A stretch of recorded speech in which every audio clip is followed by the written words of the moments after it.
What's up, everyone, and welcome to episode 285 of Two Amazon Sellers and a Microphone, brought to you by Sellozo.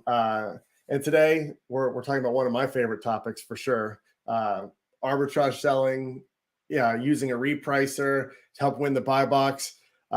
This company, Aura, that I use them personally, so I've got tons of questions. This is going to be a lot of fun. And coming back to join us to talk all about their new is it 1.0? Is that right? Yeah, 1.0. Yep. 1.0, their new upgrade. I can't wait to hear everything about it. Dylan Carter, the co-founder of Aura. What's up, Dylan? A lot. I usually say not much, but in this case, a lot actually. So yeah, a lot of changes. We just released last Tuesday. So we've been super busy the last 18 months. We have legitimately redesigned the architecture. Every line of code has been rewritten in a different language even. So it's a lot. It's been fun. Yeah, well, I mean, obviously we're talking about arbitrage selling, retail arbitrage, wholesaling. This is something I've gotten into probably about a year ago to supplement my private label brands. I always found it fascinating. We had you on a long time ago talking about it. I started using it, and there's so much in the repricing space. I mean, there's so many different strategies and tactics, and I usually found that most tools were very basic. You get a min and a max price, and it would reprice it. And then I know it's evolved so much, so I'd love to just get an overview of just like some of the changes. What is 1.0? What's different? Yeah. Your interface before was slick. It was great. Now it looks really good. I just migrated yesterday to this, so I'm getting my hands in it. But you want to just sort of talk about what's changed? What are you doing different now? Yeah, so we're calling it 1.0 because actually, if you're in Legacy Aura, as we're now calling the old system, if you look in the version in the bottom left, it's 0.9 something, right? It's not tongue in cheek. We're not trying to be playful. Like for us, Legacy Aura was and still is in beta, right? It's not a major one. And when you build software, you don't build it to scale super far, tens of thousands of users, because you just don't know if you're going to get that traction, right?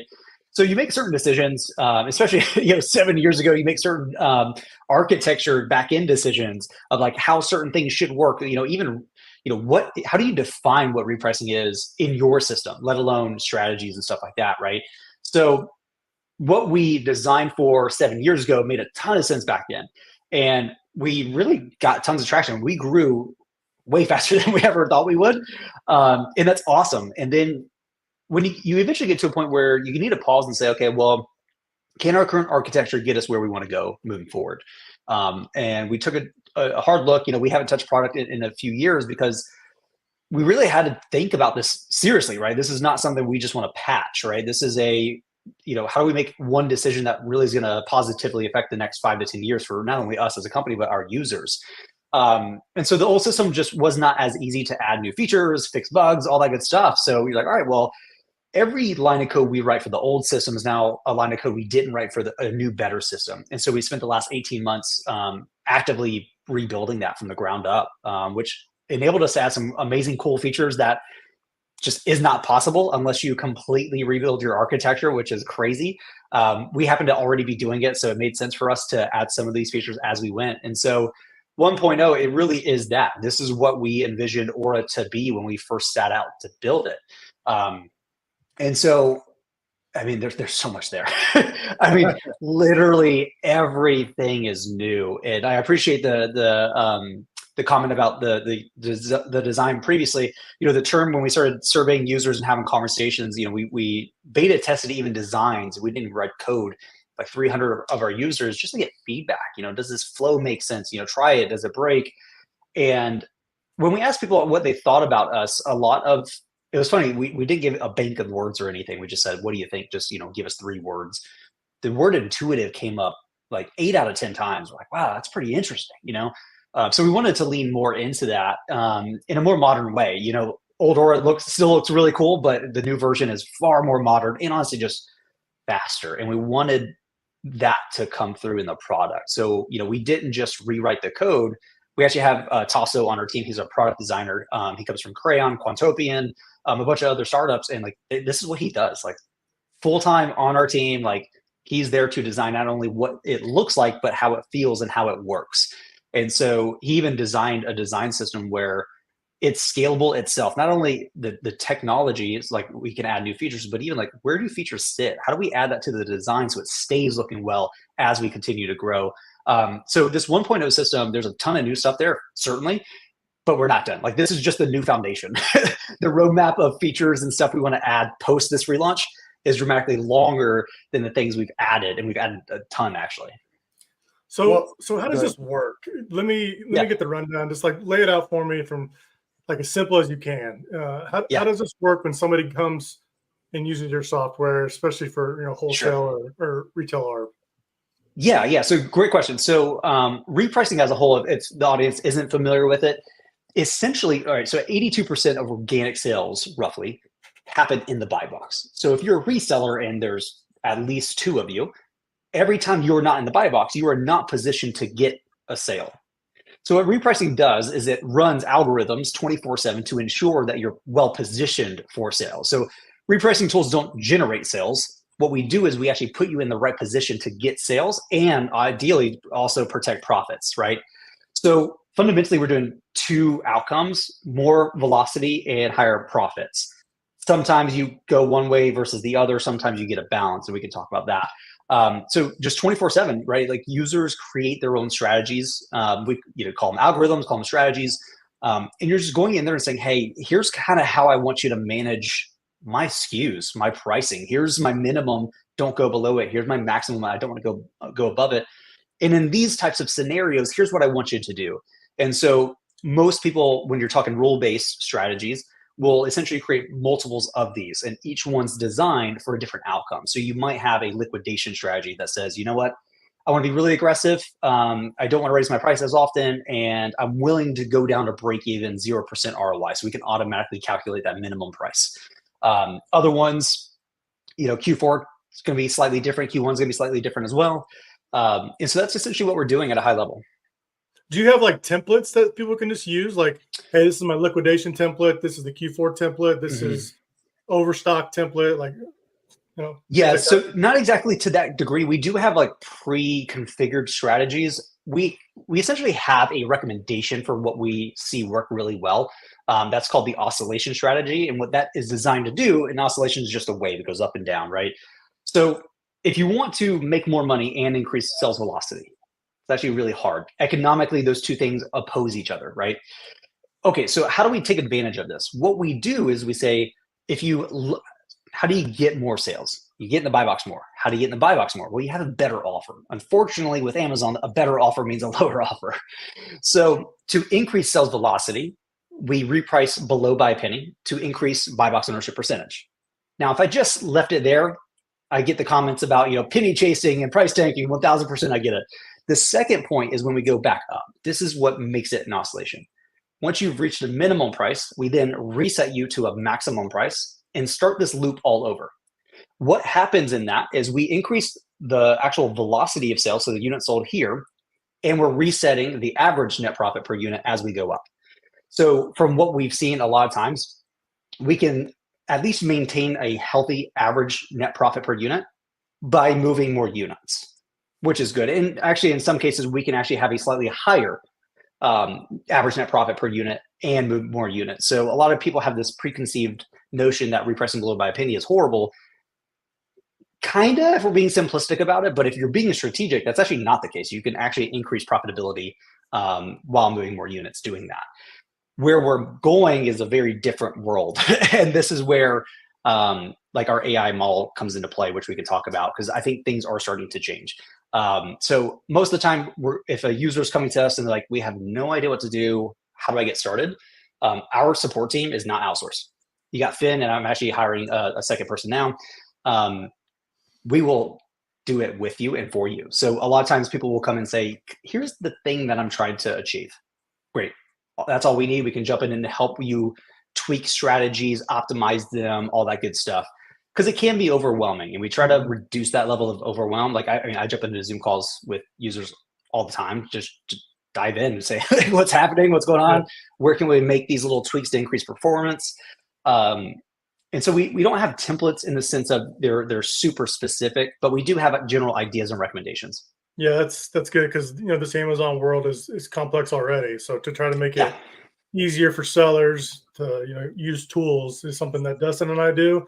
So it's good to see that you guys are also doing that. We get tons of questions too, like how do you do this and that? So it's good. I got a question for Dustin actually. Dustin, how do you use this tool? Well, just like Dylan said, and this is why I'm so excited about like where my missed opportunities are. But I mean, and like I said, I'm getting my feet wet with 1.0, but essentially I've created a strategy where my minimum ROI is 10%, my maximum ROI, and that's what I'm setting. So it's like minimum ROI, 10%, maximum ROI. It fluctuates, whatever, 100%, 150%. I got questions on that because that seems like that can get out of whack too. But it's so streamlined. So I'm using a prep center right now, inventory labs where I put my cost of goods. So like literally when the prep center sends the inventory in, it pops up automatically in Aura. My cost of goods are automatically there. So all I have to do, and I can do it in bulk, is just turn on the repricer, and it pulls all the FBA fees and everything else. So it calculates what that 10%, what the min price would be for a 10% ROI. Nice. So it's very simple. By the way, even the task of you going in to enable and setting the strategy, you don't have to do. So we have a feature called workflows. It's kind of like our mini version of Zapier. You create these automated rules. We have triggers. They're now called events in 1.0, and then actions. And so you can actually have an event that says when a new listing comes in, the action is assign this strategy and enable it. So you can put your account on full automation if you want. Well, that's huge, actually. Yeah. Because sometimes I don't check every day, and I'm starting to order a lot more and new, and I'm 10 units here, 20 units here. It's all different products all the time. So having that is huge. But yeah, Chris, it's so easy. Like. And now it gets into other questions I have, but I mean, I feel like coming back full circle, just for people that are listening and understanding the importance of this, arbitrage, online arbitrage, retail arbitrage, all those are very popular. There's a lot of gurus out there talking about it. I actually love the model. It's been really fascinating and fun, but outside of sourcing the products, making good buys, that's a critical step. Outside of that, your repricing strategy is key. Yeah. It's key. If you don't have a good one, your inventory is going to sit there and sit there and sit there and not sell, and you will not get that cash flow that you need to make this a successful business. And so I feel like I've been really trying to figure out the way to optimize that the best. And now I can unload on all of my questions. Because this is where it gets, and I'm really curious into like the oscillation. Sure. How do I know if I've got that oscillation feature turned on? So it's a strategy you're going to create. So you can't go into Aura and say, I want the oscillation strategy. It's something we create. It's really only two things that really make it the oscillation strategy, which is interesting because there's a number of settings, but it's only two. The first one is when you're repricing. So in the pursuit section, you say, I want to reprice below by penny. You should be targeting the buy box. And then you say, once I've reached my minimum price, go to my maximum price. That alone is the oscillation strategy. Now, here's the problem. If you ask me what my go-to strategy was a year ago, I had a pretty good answer, and this was my answer. Works 80% of the time, right? There's always going to be exceptions. There is some difficulty to it because it's not perfectly optimized. It's not factoring in a ton, right? It's very reactive, which makes sense. It's rule-based. And you mentioned max prices. You're right. You're like, how, am I setting that right, wrong? Let's talk about that for a moment. Minimum prices have everything to do with you and your buy cost. Max prices have nothing to do with you. It's irrelevant. A maximum price is the realistic upper bounds of a sale per SKU. And that fluctuates, by the way, right? Because a max price for a toy in Q4 is very different than that same toy in Q1. So it needs to be elastic in that way, right? It needs to be able to grow and scale, right? If the demand for a SKU is increasing, so there's way more sales, Well, naturally, you would assume based on economics, my max price should go slightly higher, and the inverse should also be true. So we realized when we started to rebuild Aura, the world is changing, right? We're all seeing AI and all these things, and like, yeah, a lot of times AI, the term is misused entirely, for sure, especially in the Amazon space. There are good use cases depending on what we're talking about. So there's really two problems. You need to be able to handle far more complexity, so way more data needs to be considered, and speed. You need to be faster. Well, humans aren't really good with added complexity at a faster rate. So that gets difficult, and it gets to a point where the reality of it is you need every single one of your SKUs needs to have a optimized strategy just for it, and it needs to adapt moment by moment. That's just the reality. Good luck. Right? I mean, if you got 1,000 SKUs, that's 1,000 strategies, and like you're going to be spending every second pulling that through, and you can't do it. So the reality is you need a model that can actually run its own experiments to understand what is true, to factor in far more of that complexity, and be able to self-optimize over time. If you have a model, you can now, in theory, assign it to 1,000 SKUs, and each of those 1,000 SKUs has its own unique behavior, factoring in what is true there. And so that's when we came out with Maven. We call it a model intentionally. Yeah, it's a strategy, but really it is a model because it's not a single strategy that does one thing. It will actually study and test your competition to know if I'm competing against Dustin, I have to reprice 10 cents below to pull the buy box. But if I'm repricing against Chris, I can match him because he's going to match me. So now that we're starting to understand that, we now can say, well, depending on who I'm competing with, I can utilize different behaviors myself to get to my ideal outcome.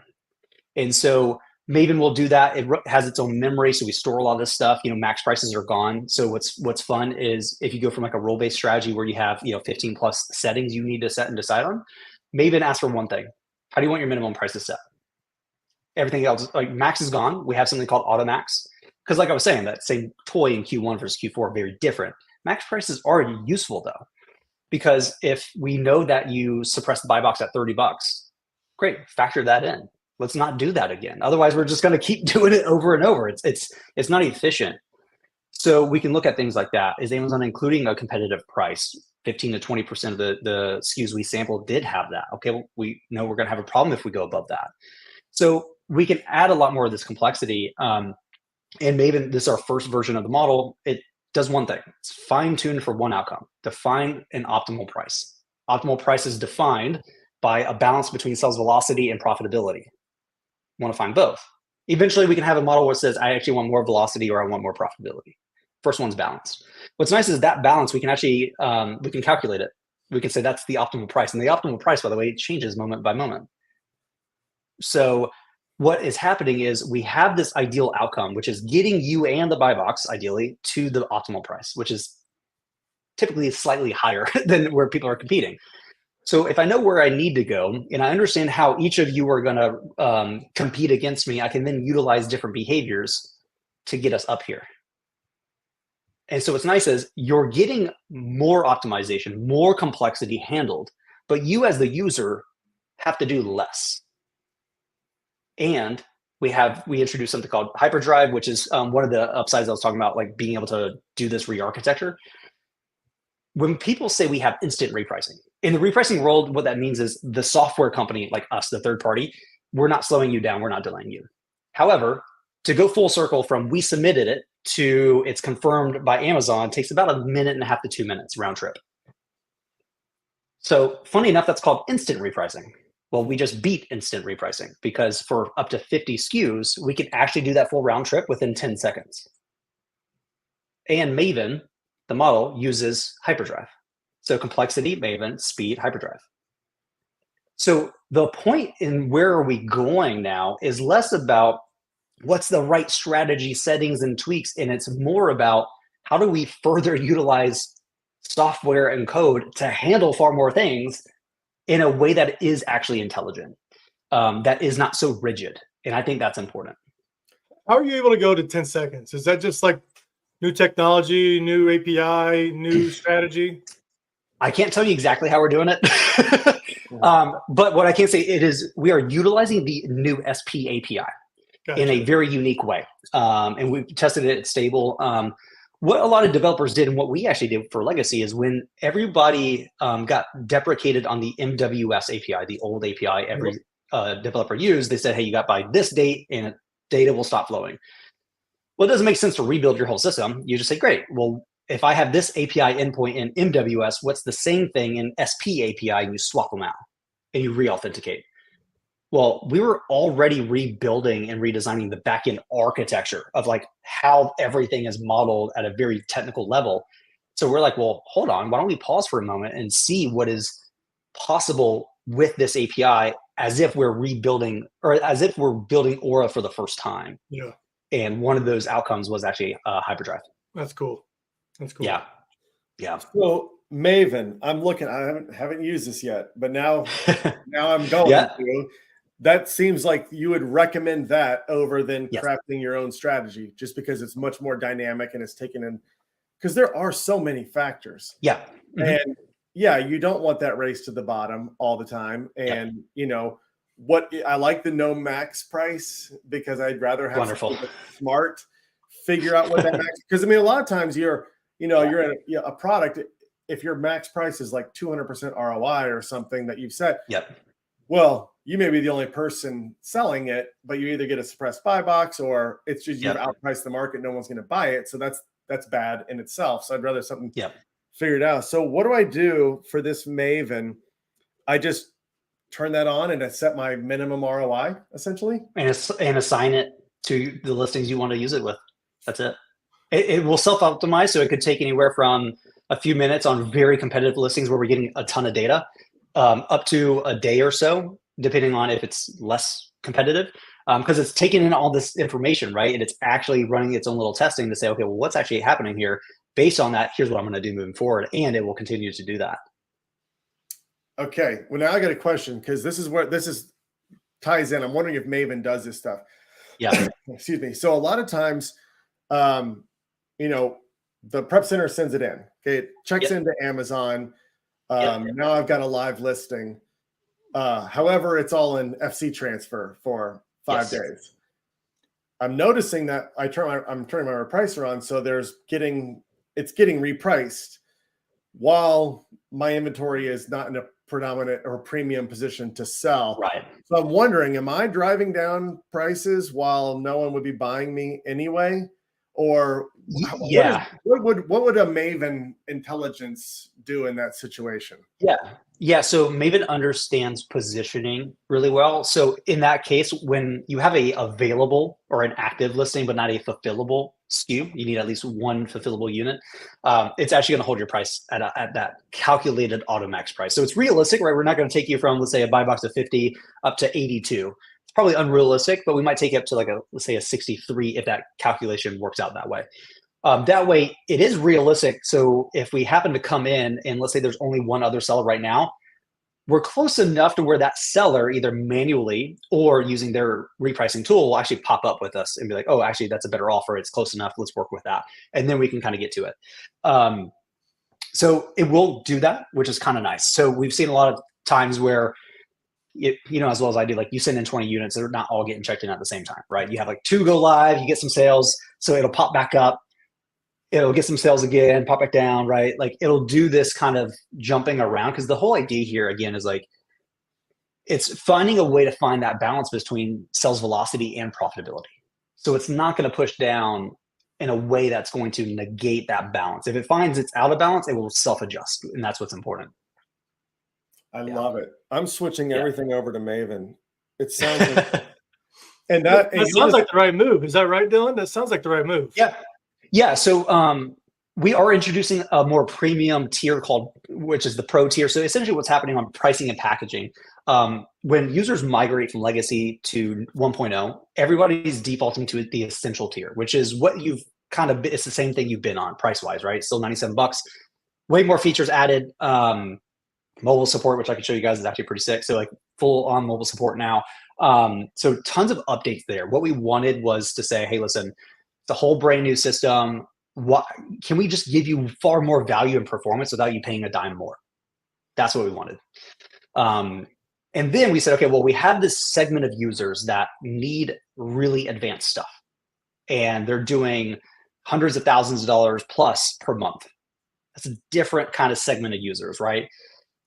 So we sat down and said, okay, what really makes sense packaging wise here, right? Because yeah, it would be simplistic to say everybody should just use AI.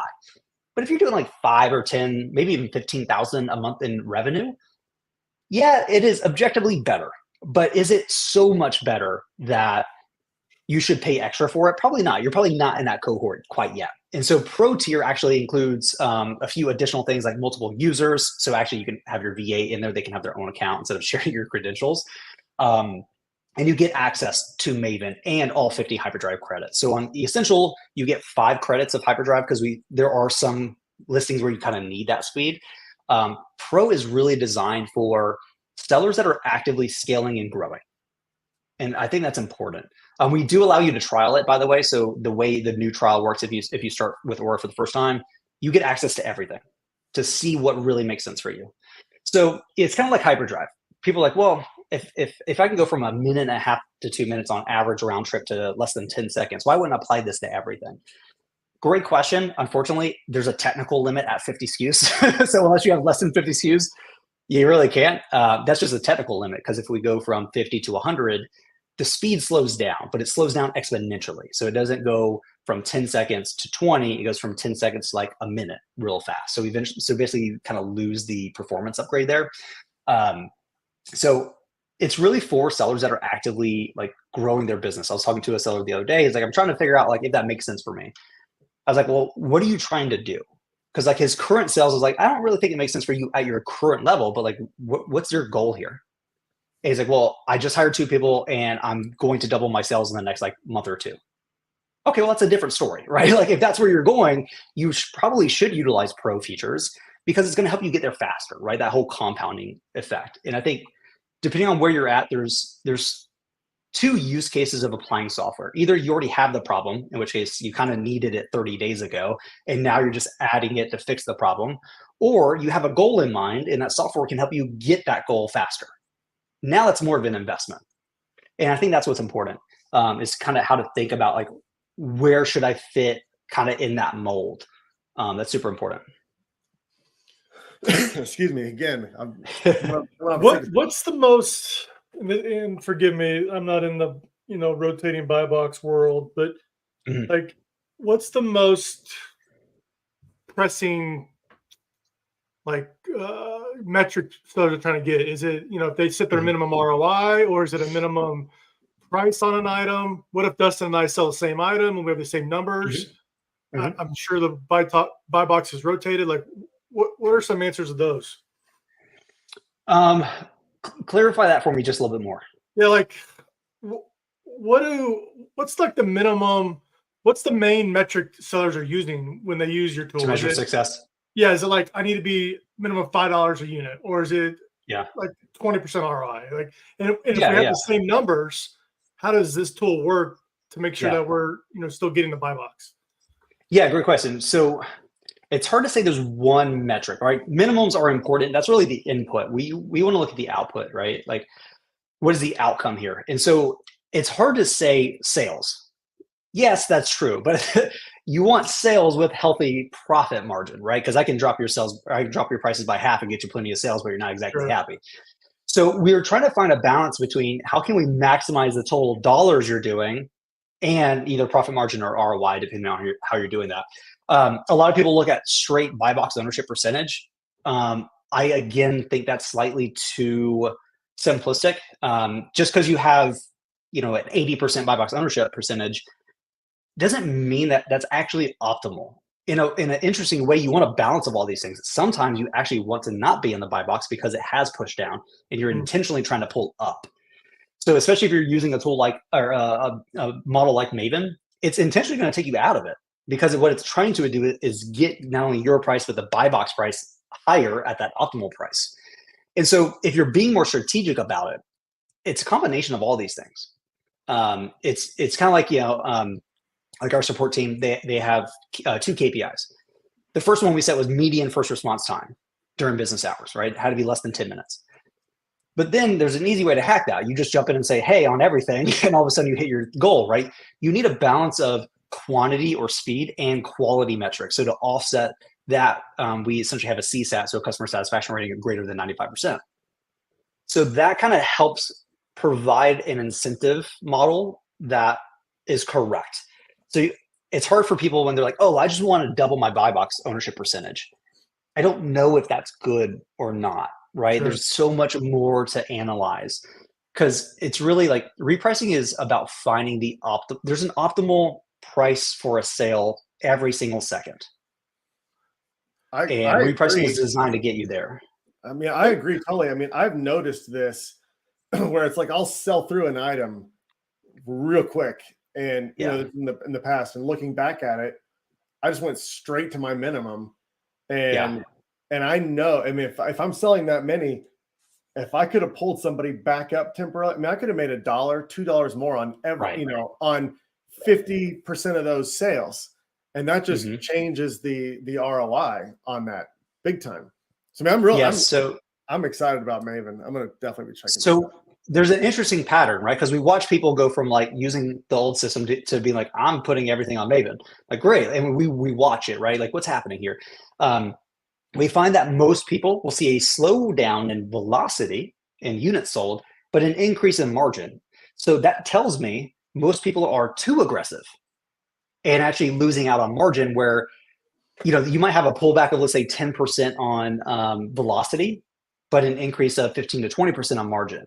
So that actually made sense. Some cases it is the inverse, right? You kind of have this flipper mentality of, well, I bought it here, I'm just going to wait it out up here.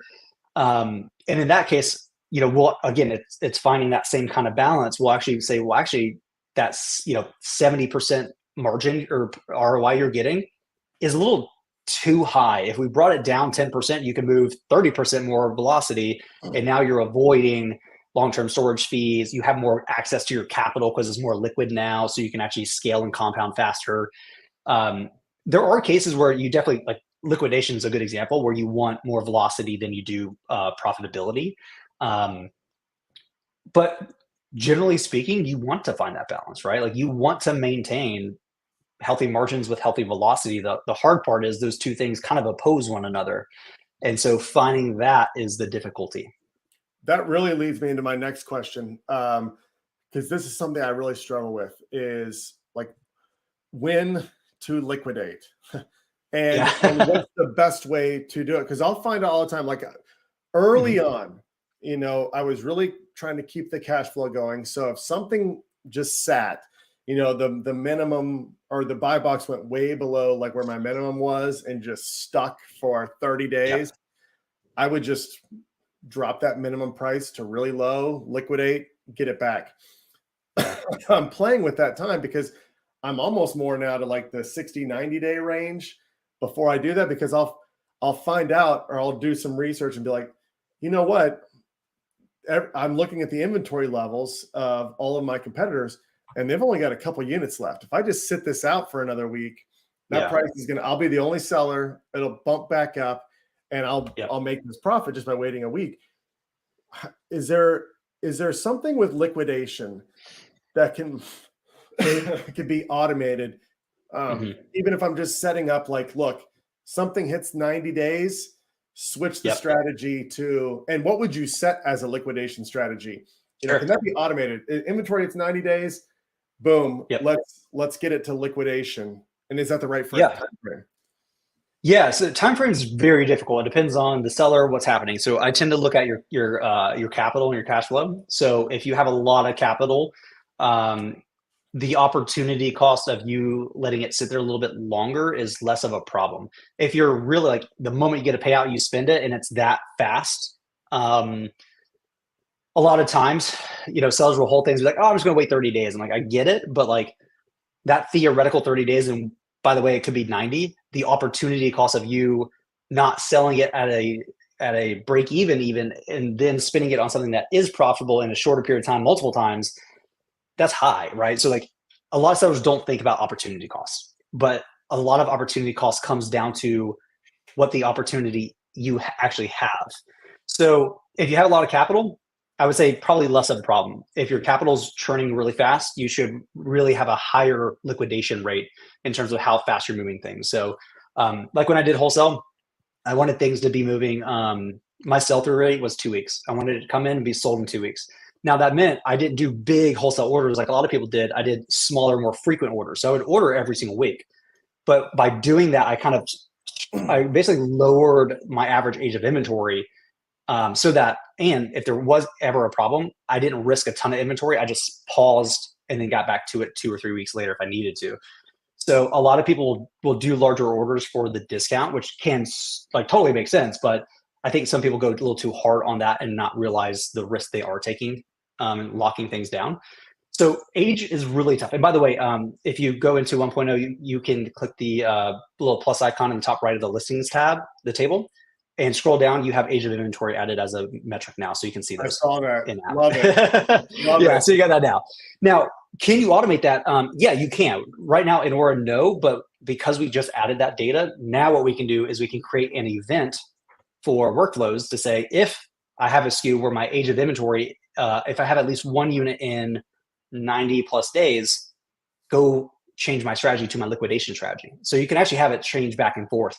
What we're thinking though is with this Maven model, because it's a model, we can tweak it and add new data sets to it and see if that increases or decreases performance, right? We can test.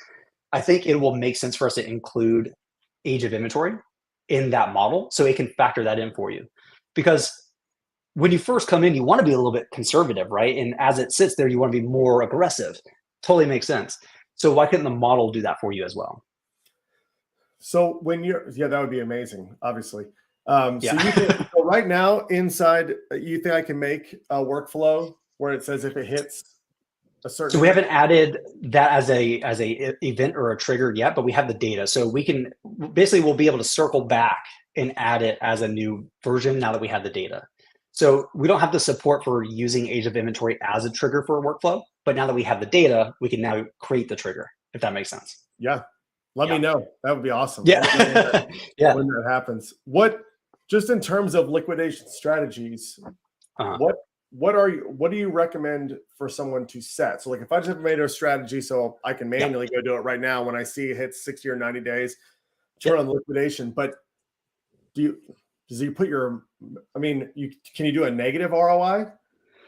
So you can't do that in-app. You can't create a strategy yet. We're probably going to change this where you can set a negative dynamic value. That was intentional for the old system because if you scrolled on your mouse, it would actually adjust the value.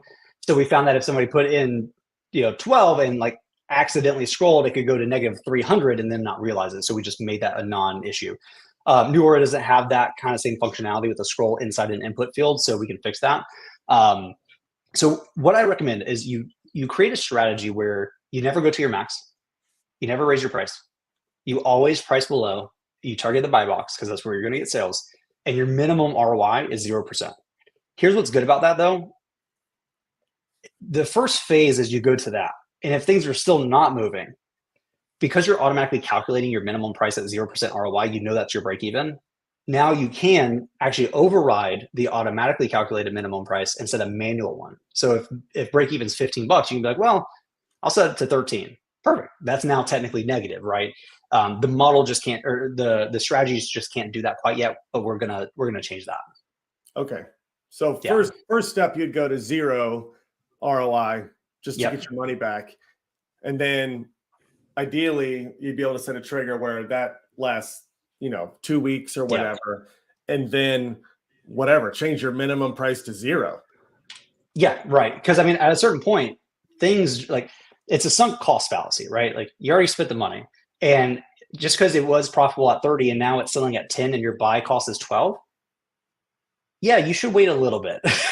But if that's where all the offers are and you're the sole person at the higher end at 30, you already lost the money, right? You just haven't claimed it. So it's better for you to take the loss, pivot that capital that you did get back into more profitable inventory that you can then begin to rebuild the profits for. You know what I mean? Makes total sense. Yeah, that's kind of what I was envisioning setting up.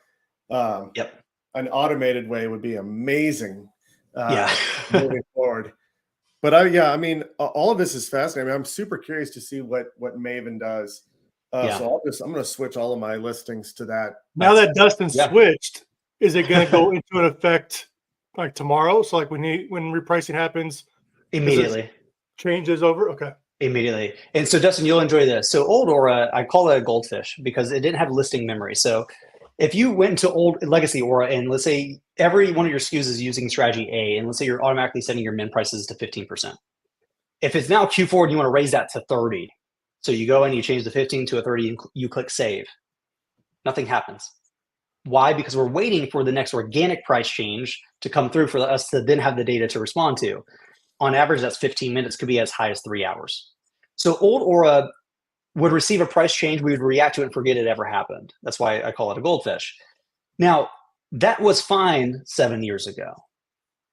But again, speed and complexity, right? So because we re-architected everything, we instituted something called a replay system. So at any moment, we store the most recent offer change notification, the whole data set. So in new Aura, if you do that same thing, you change the 15 to a 30%, you click save, your prices are updating now, immediately. There's no delay. So old Aura is very reactive to organic price changes, but new Aura 1.0 is actually very responsive to you as the user. When you make changes to your strategy, to your listings, you want it to reflect now. So even if even if you make a change and it's been 15 minutes since we saw a new price change information or notification, that's fine because we already have the most recent one.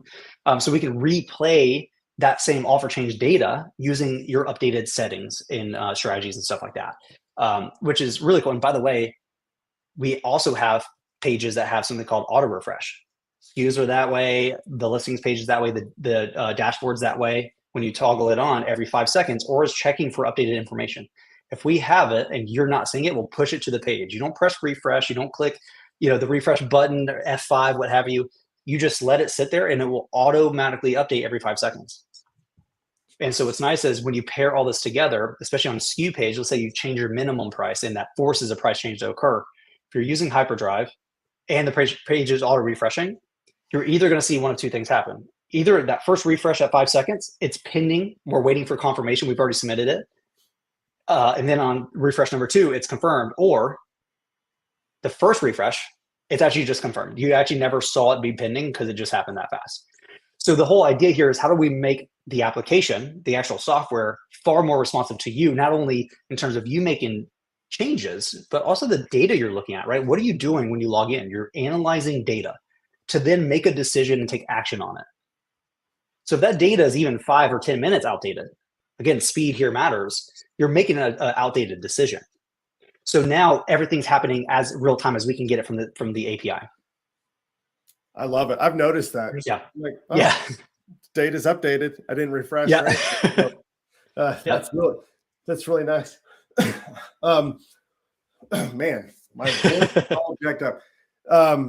Okay, last, I know we got a hard stop coming up, but just from a general principle in this market and selling OA, RA, one thing I've noticed, I subscribe to a lot of leads lists. That obviously helps get the ball rolling on sort of products. A lot of them are great. They'll calculate, they're looking at the data today and you'll be like, oh, this has a 60% ROI, so you make the buy. But almost always, I think my average ROI is like 20-25%. I think after everything. And like I said, I'm setting that minimum at 10%. Is that kind of what you see? I mean, 25% is great if you can flip your money 4 times, you can double it. That's fantastic. But is that about what you see across the board? Is as things start repricing, competition comes in, prices drop a little bit. Yeah, anytime you're talking about a leads list, and nothing like I think leads lists are great. I think they're a great jumping off point. I don't think you should build a business on top of lead lists because you're kind of outsourcing the whole thing that makes you money, which is the skill set of sourcing. And it's kind of like us being at a tech company and outsourcing engineers. Right. So you have this problem where it looks great until 30 people jump on it, and now you fundamentally changed it, right? So it's to get nerdy for a moment, it's kind of like what is it? Schrodinger's cat, right? So it's like the cat in the box is both dead and alive. right? So how it looks now is one way, but the moment you sellers jump on it, it's a fundamentally different listing. And I think a lot of people discount that too much and don't think about it, where that SKU looked great with 10 sellers, but you just tripled, if not quadrupled, the competition on that. So fundamentally, what's going to happen if you have an increase of supply? Well, unless the demand raises with it, which is probably not, you're going to have a lower amount of sales per person, right? Like it's the same supply, right? Or same demand. If you're going to move 1,000 units a month organically, and 10 people are on it, great. We're each going to get 100. But if we go to 20, well, we just all lost half of our sales. So I think a lot of sellers kind of get frustrated by that. I don't think you should. I think it should just be expected behavior. This is why I think if you're looking at leads where the potential ROI is like 30%, just go ahead and assume 15 to 10. But this just goes to further show that leads are good jumping off points, but not where you stop. It's just where you begin. But yeah, I mean, the 20 to 30% ROI, I see this pretty constantly. It's very common. Yeah.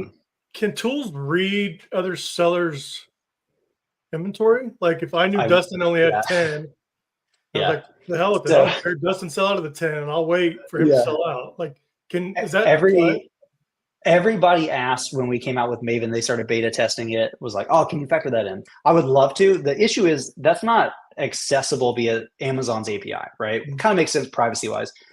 And then it goes, okay, well, Keepa kind of has that data, which is true. The problem though is building a model on top of a data set that you can't really trust the accuracy of, or you don't even know the accuracy of, is really difficult because Keepa could say 10 and it's actually 1,000. Well, that's a fundamentally different scenario, right? And so it would make things so much easier. But welcome to software. There's data where you're like, man, if we just had that data set, it'd be so much easier, but like you just can't get it.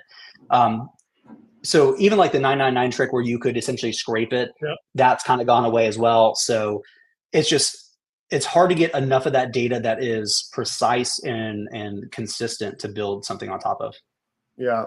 I mean, I feel like that's what Helium 10's doing. Like when I check inventory on Helium 10, I mean, it's got to be doing that 999. Yeah. Where it's just because you see it like thinking. You scrape. Yeah. You scrape it essentially is all you do. And that the reason why most of those tools that give you that data set are Chrome extensions is for that reason.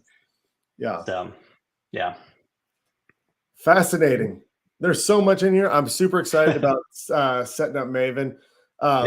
I know that a lot of people that listen to this podcast, I mean, every time Chris and I talk this all the time, every time we do a conversation on wholesale or arbitrage, they're usually one of our most popular episodes. There's like a hungry audience out there. There's a lot of people that are trying to get into it. And they need quality repricers to run this business. What do people need to do to check out Aura? Yeah, we keep it super simple. So we have an ungated 14-day trial. Ungated meaning we don't ask for a credit card up front, so you can use us for free for 2 weeks. And use our team. Like we're known for our support.